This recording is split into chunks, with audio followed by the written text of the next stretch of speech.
These are the 8 things that I wish I'd known sooner working in sales. Number 1, no one cares about you or your product. So early in my career, I used to show up, I'd give this presentation about my company, and I'd be talking about all the benefits, the ROI, how amazing it was, what made it different. But the thing is, no one really cares that much about you, your product, and your company. They care about themselves. They care about what's in it for them. They care about solving their problems. They care about their motivators and their needs, wants, and desires. So by showing up and telling people all the reasons that my company and my product are amazing, I was actually pushing more people away because they don't care about the product. They care about what it means to them. The second point ties directly into that first point. You gotta be asking questions to understand what those motivations, those needs, and those desires are, what their pain points and challenges are. What is it that's causing those challenges that you can help solve? Asking the right questions to understand the impacts and the consequences of those challenges to see if someone's going to be motivated to even solve the problem and invest in your product. I used to ask so few questions early on in my sales career, and that hurt me so much. There is a time to share what your product does, only after you've discovered exactly what they might need it for. So be sure that when you interact with a customer, you're understanding about them and what it might mean for them to have a product like yours. I'll put some questions that I like to ask up here on the screen. You can screenshot that,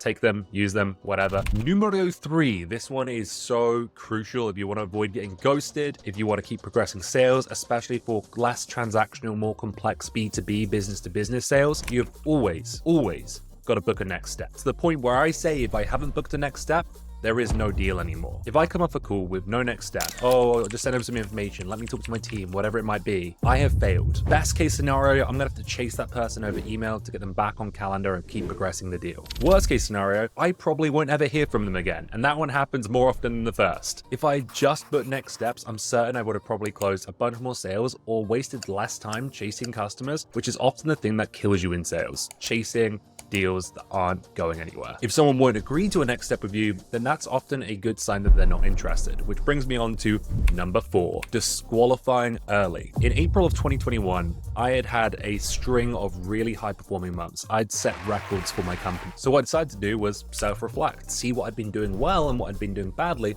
to keep refining that, doubling down on things that were working and stopping the things that weren't. In doing so, I looked at the deals that I'd closed and the deals that I had lost. And one thing stood out to me. Average time for me to close a deal at the time was around 30 days. Average time it was taking me to lose a deal and mark it as lost was 60 days. It was taking me twice as much time to close a bad deal than it was to close a good one. So I figured, oh my gosh, look at all of that time that I'm wasting on these deals that are never gonna close, when I could be spending that time finding new deals, prospecting, looking for new customers, working on the deals that were moving towards a close. So what I started doing was disqualifying deals that didn't look like they were going to close very early on. Basically, if I asked someone some questions and it didn't seem like they had that much of a pain point or that much motivation to solve something, I'd tell them, I'd say, it doesn't seem like you really need this that much, right? Am I missing something here? Some people would say, yeah, no, we probably don't need this. We don't have that many problems with this. And that's great, because then I could say, okay, well, maybe this conversation makes sense to have sometime in the future. What I don't want to do is try and sell you something that you really aren't going to have any need for. Sometimes customers would correct me and tell me exactly why they did need something like my solution. They go, no, we do need this because, and that gave me a better understanding of why they were going to buy, which only helped me better help them with my solution. So figure out what a good deal looks like, figure out what a bad deal looks like, and then look to disqualify those bad deals, the ones where they're not motivated, maybe your product or offering can't help them, as soon as possible. Use that time that you've gained back to go look for new customers, make some cold calls, send some emails, ask for some referrals, do what you need to do to fill your pipe back up to replace those disqualified deals. Numero 5, ask. Ask for the sale, ask for the next step or meeting, ask for referrals. If you don't ask for something, it's less likely you're going to get it. Whereas if you do ask for something, even if they say no, you can understand the reasons that are holding them back from saying yes. So on a first call, I might ask someone some questions, understand what challenges, what pains they're feeling, impacts of those challenges, why they care to solve them, what's causing those challenges, and then I might show my solution, just maybe a tiny piece that's geared towards the pain points they've told me about, and then I would ask them, hey, does that look like it's going to help with the challenges that you told me about? They'd say no, in which case, okay, what did we miss? Or they would say, yeah, that looks like it would do it for us. Fantastic. Well, in that case, are you ready to get started? The vast majority of the time, they say no. Of course, it's a first call. They still need to involve all the other people on their team. But what that does is them going, no, we still need to do this, this, and this. By asking for the sale early, I was able to book next steps, better understand their process, and confirm initial fit so I know I'm working a qualified deal. And remember, it's okay if they say no, better than not having an answer at all. Number 6, never give something away for free without getting something of value in return. So this applies a lot to negotiations. Early in my career, I was giving away discounts willy-nilly, just trying to close deals. So I was often giving away those discounts for no reason. It wasn't helping me in any way with the deal. The key is to always make sure you're getting something in return whenever you offer something up. And that goes for discounts, contract changes, term changes, payment term changes. If someone wants a discount, then you need to figure out what you want and what you value that you can trade and give them as an exchange for that. Otherwise, it's not a fair, balanced relationship. So if someone wants a discount, I want a longer contract term. I want to know the exact date and time they're going to be able to sign the contract. I might be willing to discount just the unit price if they're willing to order a higher volume. So that applies to negotiations, but it also applies to everything else throughout your sales cycles as well. When someone asks you for your pricing, that's an opportunity to give that to them. In exchange, get more of an understanding about their buying process. So we're giving them pricing, but we're getting information about how they intend to make a decision. If someone wants a demo, then I want to understand what their problems and pain points are. We're giving something away, but we're getting something in return. The moment you start giving away too much without getting anything in return, just doing everything the customer asks of you, you have less influence over the sale and you become more of an order taker. However, it is a balance. On the flip side, if all you're doing is taking,